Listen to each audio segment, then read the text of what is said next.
Yo, check this out. Doing this complete remodel of this bathroom, all DIY. Pretty much finished with it. I've done it from top to bottom. Even had this glass door custom made for me from Wayfair. Had it installed. Only thing left is to put the corner shelves on. This is temporary. Got the smart shower, body sprays.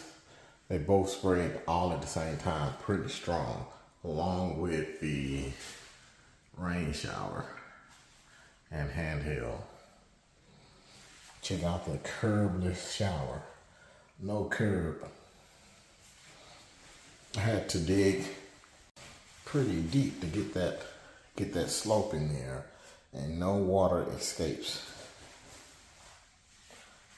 Got the heated floors off in here, that's control, and of course everything is connected by smart switches. Even got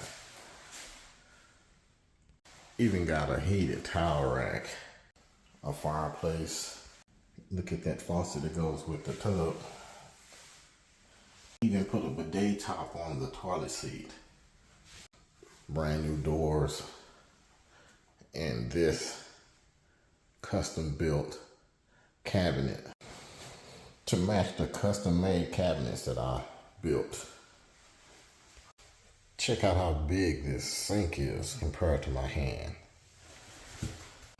Also got me a nice little cool faucet. Topped it off with a makeup mirror. I got one last bathroom upstairs to do